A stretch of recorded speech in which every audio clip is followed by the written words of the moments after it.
Here we are, living in the most incredible time. Advanced and innovative AI technologies are changing the way that we think of ourselves, interact with each other, and the world. Despite the promise that AI brings, it's said to revolutionize healthcare, we have to keep in mind the challenges that exist, especially when it comes to AI adoption and deployment. People and organizations are very reluctant to change, especially in healthcare where the environment moves at glacial speed. Today, I am very excited to share the stage with my esteemed panel, who will share their insights and experiences in AI adoption and deployment, working with transformative technologies. Gentlemen, would you like to introduce yourselves? We'll start with Thanos. Thanos Karas, I'm with Bayer Healthcare. I'm the head of Americas for the digital solutions business. And contrary to the popular belief, even though my name is Thanos, I'm not an Avenger. I'm actually an advocate, and I'm an advocate for the use of platforms for deploying solutions into the provider space. And we at Bayer make more than aspirin, by the way. My name is Sal Lowe. I'm with Jorie Healthcare. I'm the CEO and co-founder of a global technology company focused on healthcare finances. I'm really excited to share the stage with in this conference with our esteemed colleagues over here to share the message to utilize AI in a real-world environment. We're also the provider for Walmart Health to expand our automation to 4,000 to 5,000 locations across the country, and billions of dollars of healthcare entities that are struggling right now to eke out a 1 or 2%. We're happy to come in with our automation and showcase how we can help them overall stable their financial conditions. Hi everyone, my name is Alon. I'm a physician. I'm also the Chief Medical Information Officer, and I work for a government agency known as the Veterans Health Administration. We're probably the largest integrated healthcare system in the world. We're looking at 130 healthcare systems on the continent, in continental US and outside of continental US, taking care of about 9 million veterans. And I oversee the telehealth service, the development and upgrade and maintenance of our EMR, which is a homegrown product that the VA has been maintaining for the past 30 years, and an independent software development capacity under my wing. Thank you. All right, let's jump right in. So it's estimated that between 2022 and 2030, the worldwide healthcare marketplace is set to exponentially grow, 37%, that's $180 billion. The FDA has recently we have a number of 500 AI solutions at this point being deployed.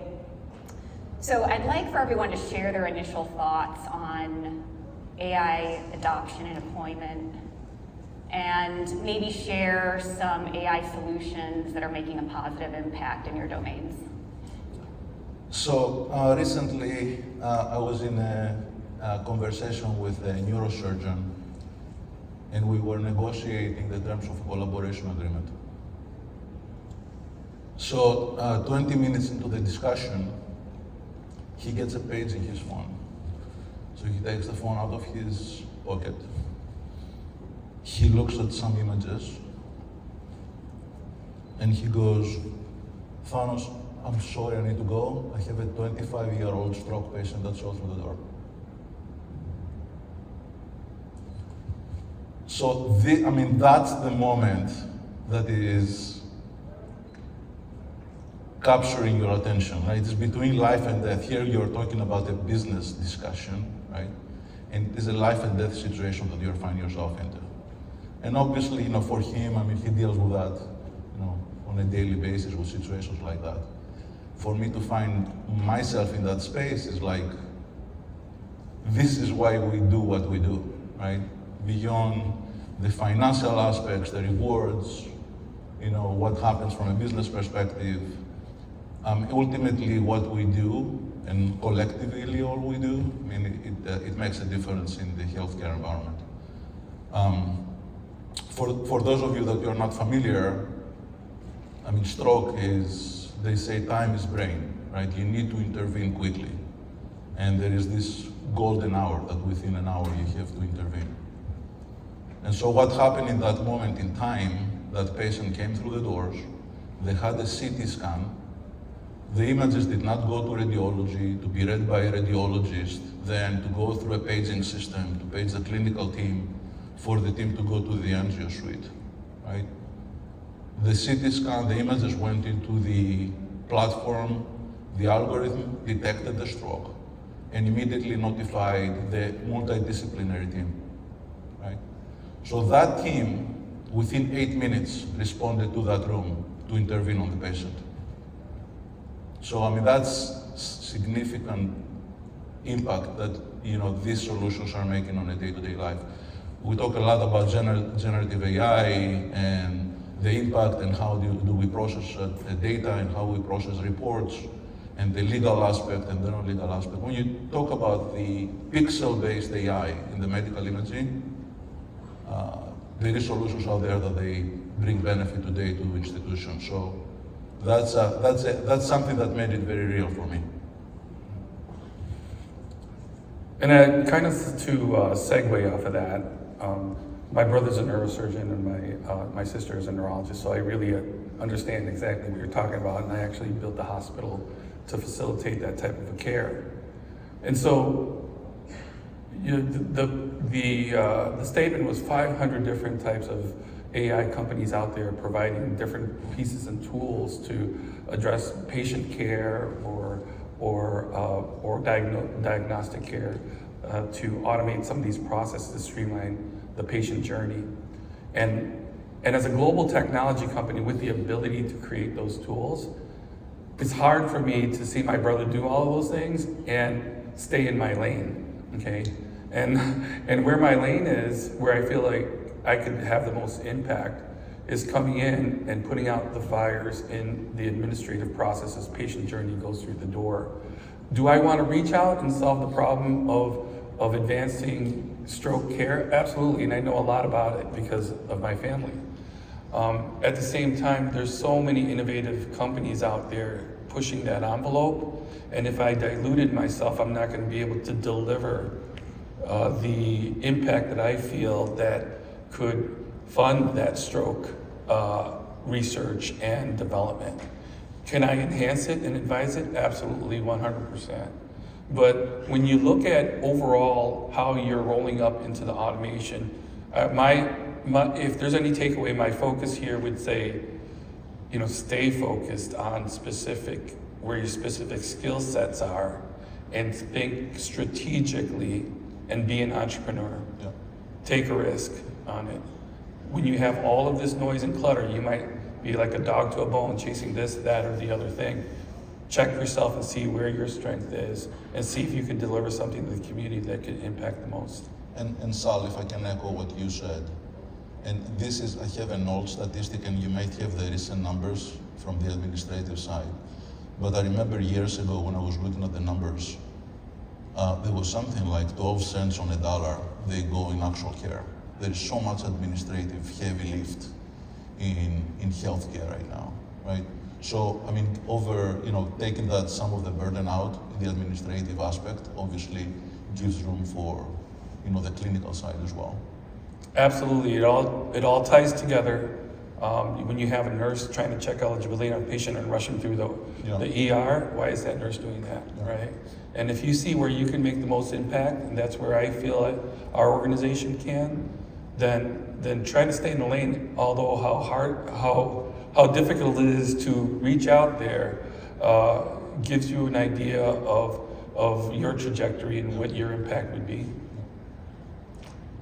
So I work for a government agency, very large one.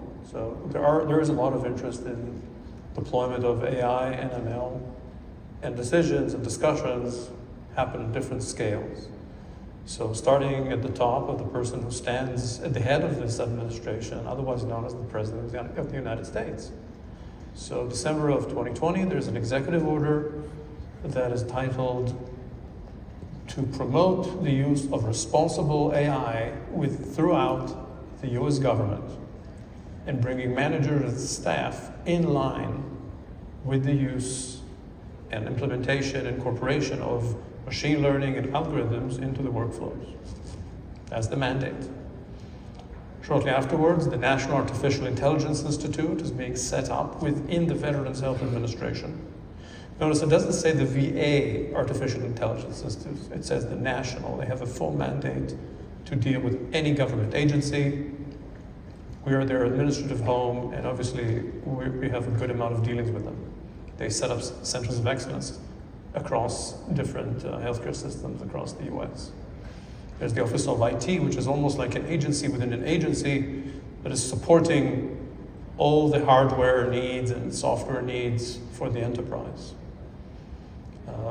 Most recently, in October 21, Palantir was brought into the Veterans Health Administration.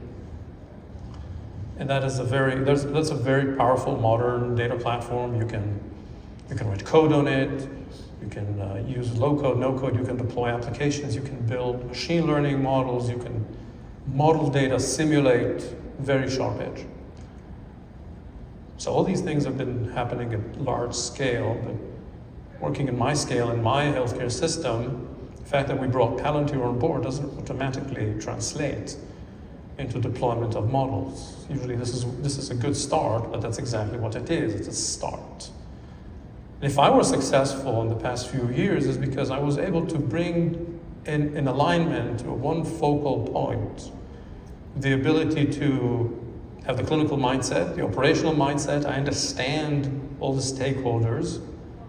I have the capacity to write software and guide others in writing software such that we do converge onto a solution, and then we can chain all the assets that we have negotiated for by leveraging the VA's corporate data warehouse, getting servers, having processes to ETL data, visualization. Oftentimes you need not just to build an application, you need to communicate the results of your analysis, and so on. And I was successful when leadership was aligned with a good target to hit on, business stakeholders were on board, and it didn't really matter whether I used machine learning, linear models, or simulation.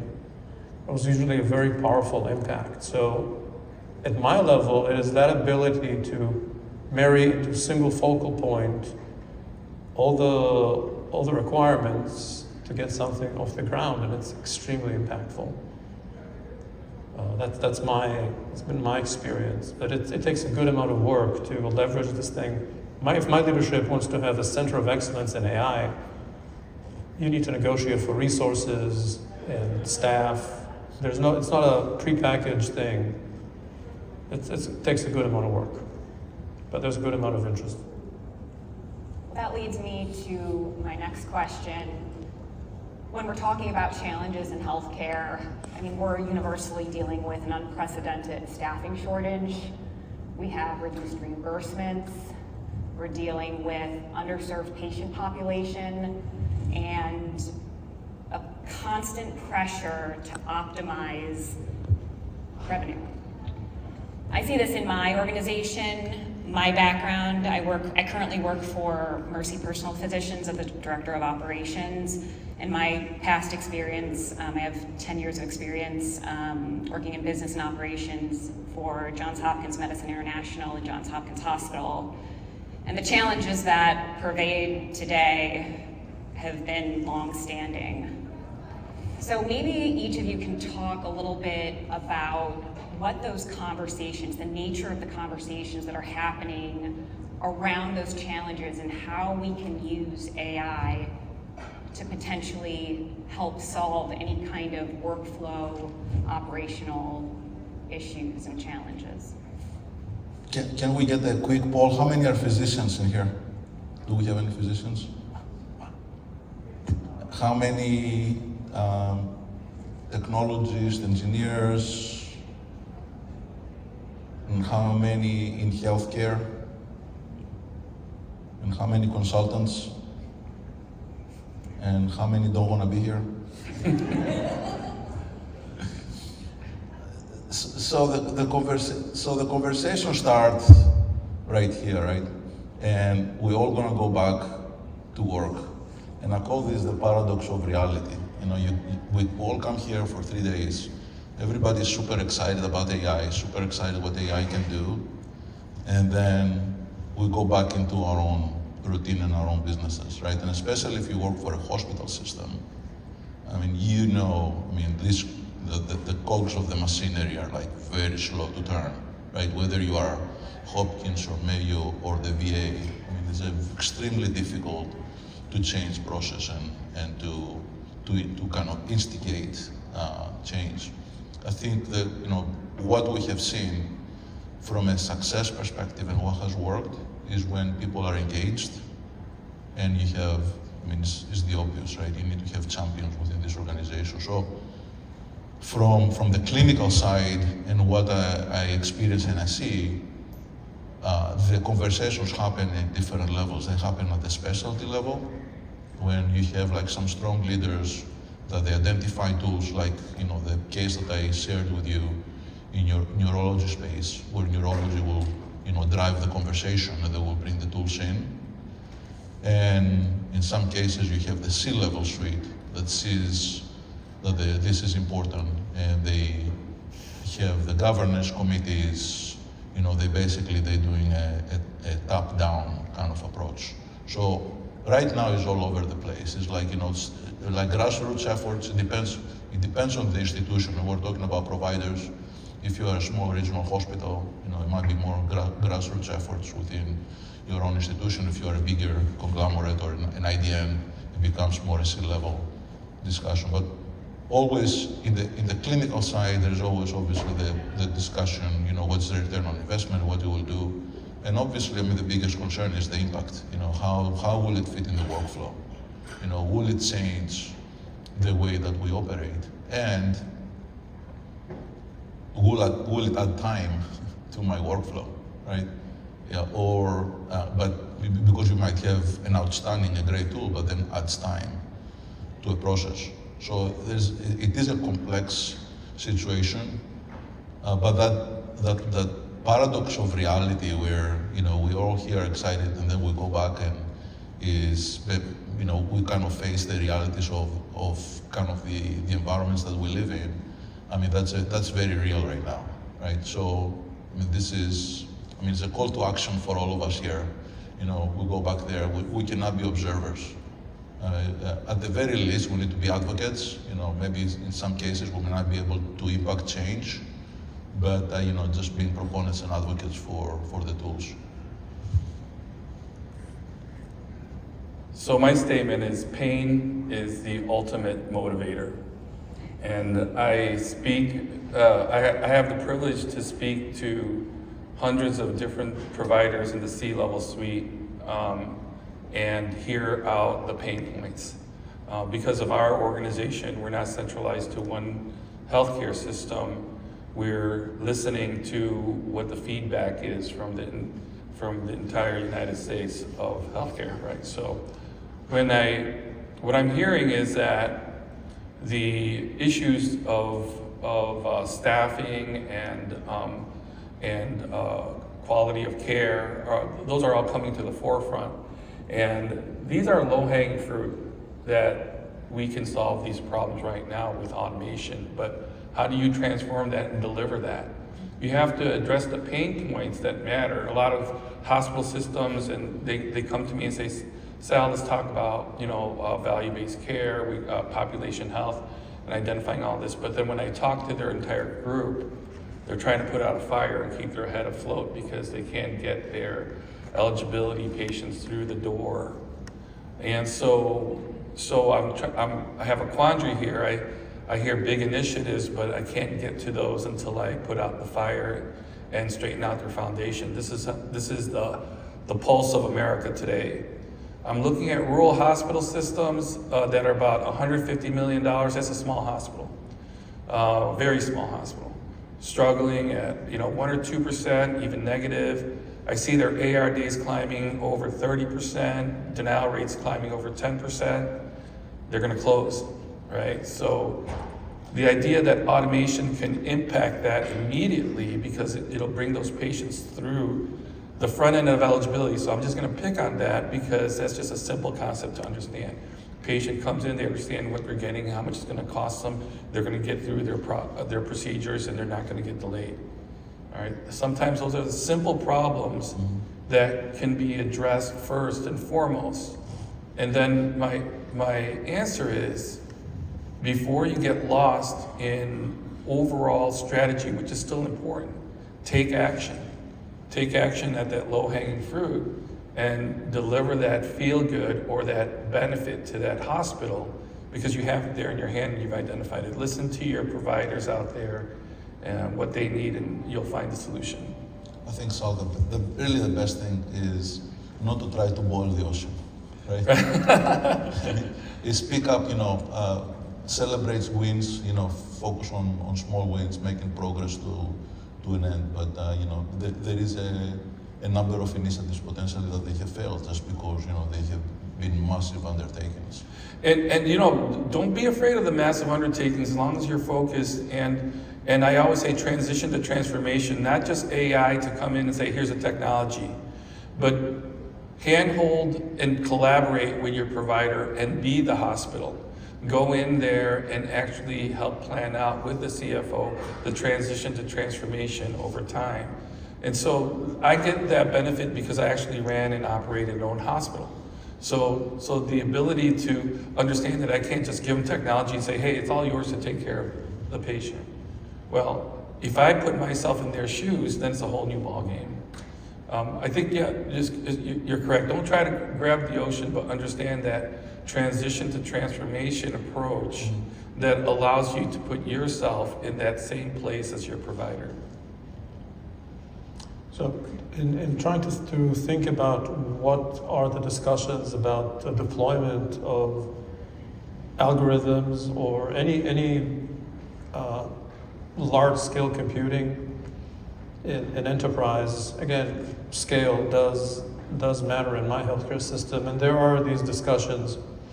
But I think there's often a underappreciated lesson in history, and this is my following observation, that when Thomas Newcomen and James Watt came to the King of England with a steam engine, they just put in the hand of mankind a very powerful torque. But it wasn't until another socio-technical invention came around that this torque actually produced valuable products, and that is the factory that arranged work around this very powerful torque. That wasn't trivial. People were doing work at their machine shops at home or at the market at the most. The advent of the factory made a major change, socio-economical one, in history. Really led to the Industrial Revolution as we know it today. So what we need, so today, generative and AI, deployment of algorithms at scale, this is the new torque that we have now. Now we need to come up with some kind of a socio-technical invention to arrange work around it in healthcare, which is admittedly a very complex environment to navigate, hyper-regulated, and so on. And these discussions do happen. And one of those socio-technical structures that have been mentioned before is the data governance council.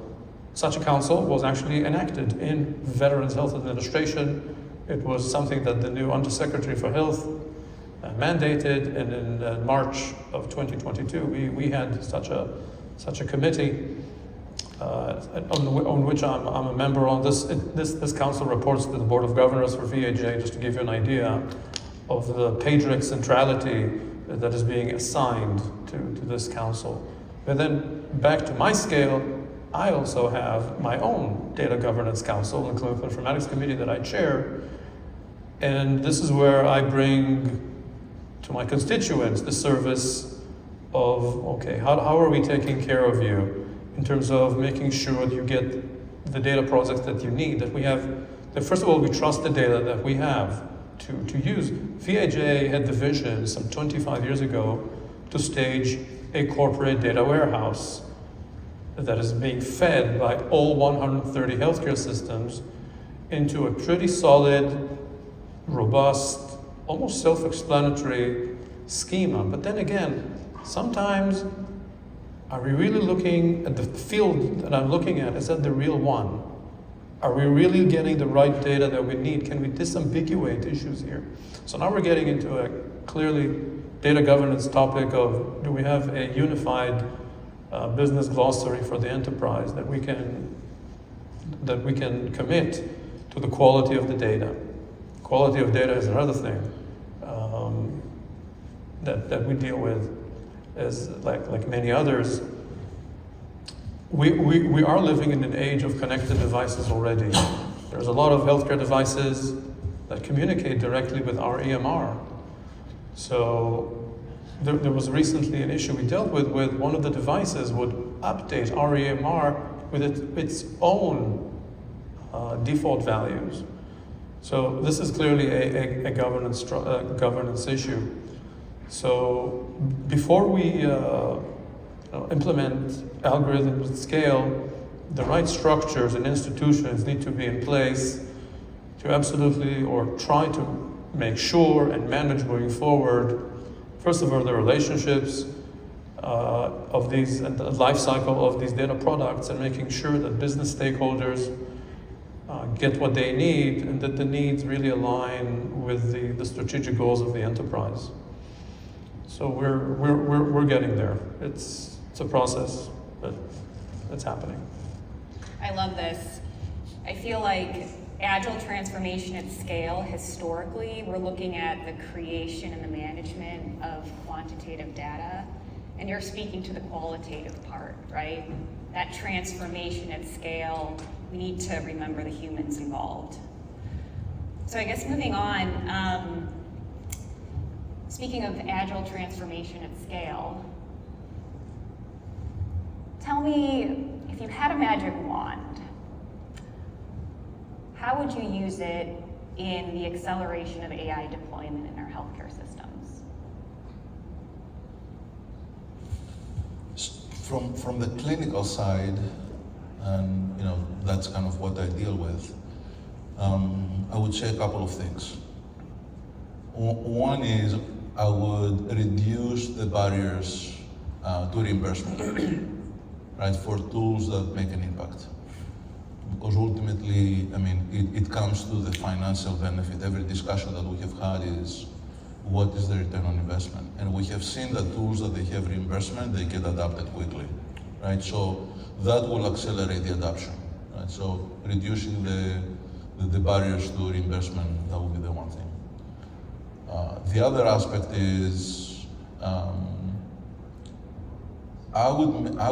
it goes to change management. It's like, how do you create leaders that they are not bystanders, but they are advocates and they are orchestrators for AI, right? So how do you take the leadership, the top of the organization? So magic one, reimbursement. Magic number two, engaging C-level executives. Those are my magic wands. I gotta echo that in the idea that if we had taken what we have today, that opportunity of automation that we have today, and we put it back in history, would you have humans doing a computer's job? That's what I think on the administrative burden. You're trying to have a human do all of the complex tasks of trying to keep up with all the rules of that reimbursement you're talking about. So a magic wand would go, yes, the AI deployed where a C-level person actually took a chance to take an automation and say, take that risk. And I say take a risk. What do you have to lose at that point? I'm not talking about global AI to make sure that AI is doing the right job as a doctor or clinical care. That requires a lot of structure around it. But there's a lot of low-hanging fruit right now that could have been avoided. You're talking about billions of dollars of losses. And when I say billions, it's no joke. It's like $8 billion just to answer denials in the United States. That's not money that's owed to by the provider or that is owed to by the payer. It's money that we just waste because we have to burden the administrative task of billing and collections. I want to echo what Panos and Sal said about leadership. Admittedly, my leadership is navigating a very complex terrain. The tyranny of geography is still upon us. Much of my healthcare system is rural, so that comes with its own challenges. We're also accountable to Congress. We're in the public eye, so that lends another layer of complexity management. Typically, most healthcare systems don't deal with. If I had a magic wand, I would like to bring my leadership an inch closer to me and to my analysts, such that the communication is better in terms of understanding the jargon that we're using, because to the extent that language defines thinking processes, there's a lot of jargon and terms that we analysts are using that might be foreign to my leadership. I recently got a glimpse of this when I basically wrote a simulation for a problem in my healthcare system. And it worked phenomenally well, and it was very much well taken because they could relate to it. They understood it. It was a very big deal. But let's say that I don't work for VAJ. Let's say that I work for Northrop Grumman or Boeing or Rockwell International, okay, or even Costco to leave the defense area. Simulation would be an afterthought. Of course, we don't commit dollars before we see something, of where this might be going. So this is where there's a bit of a gap that I would like to make a little bit smaller, because if I were successful, it was typically when I had a full tailwind of my leadership to run with the ball. And if you understand the capacity of what compute can do for your organization, be it simulation, machine learning, linear models, interactive visualization is fine to convey a concept. It's a very powerful tool to use. So I would like to bring my leadership closer to my world. That would be my magic wand. And Alan, I think to the left and to the right, you guys are already magic wands, right? Because when you get the opportunity to actually make that difference, because you're impacting such a large system, and that's what I tell the CEOs. Do you understand that you have a responsibility here, that everyone's talking about AI, but you could actually move the needle, right? And so if you take action to bring your team to understand your vision, to actually execute that, and it's not something that you tell them once. I'm dealing with thousands and thousands of employees, right? You think if I tell them once that they're going to do it? I have to constantly get them to believe in the vision, to execute the plan. And then if I have them repeat it to me, I wonder if I'm hearing the same thing I told them a while ago. So the bottom line is we have a privilege, and I call it a barrier to entry, that a lot of people that want to do AI, and that privilege is that there is a barrier where you get to have a position where you can make that difference. That if you could be the sounding board for all the folks here in this audience, and then take the information gathered there and take an impact back to your organization, that actually moves it. And that's where I feel like, if I could focus on the things that matter most when I'm hearing all the hospitals, and be able to drive that magic wand, because I have the opportunity that I can't take for granted to be able to say, hey, let's move the needle, and just be as humble as possible, roll up your sleeves and work with them. And I think that's been a mantra of our success as well. Well, it looks like we have a few minutes left. Would each of you like to share some final thoughts? So regarding the adoption and the deployment and getting that at scale, and I look again from the clinical perspective, to deploy one clinical app within a hospital, it might take anywhere between 9 to 12 months. I mean, this is an arduous process. And I'm talking end to end, from the negotiations to contracts, to doing the cybersecurity evaluations, to go through the testing period, to get involved some clinicians until it goes live and go into the clinical workflow. And then you deal with all the training issues. 9 to 12 months easily, right? In the medical imaging side that I deal with, there is close to 260 AI apps that are approved by FDA, right? So I gave you the example earlier about neuro. You can do the same with breast, prostate, thorax, with Alzheimer's, dementia. So there is cardiac. So there's a slew of solutions that can make a huge impact. So if you have an organization that wants to deploy 5 of those, you have to wait for 3 years to get them deployed, right? So, and this, I mean, this is where, you know, we come in with a platform solution, right?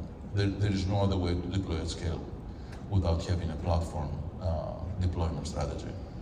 And then the other aspect, so that's one. The other one is obviously the change management, engaging leaders. The providers that we have seen that they have been successful in deploying AI, they have charismatic leaders, they can drive initiatives, and they have followers, right?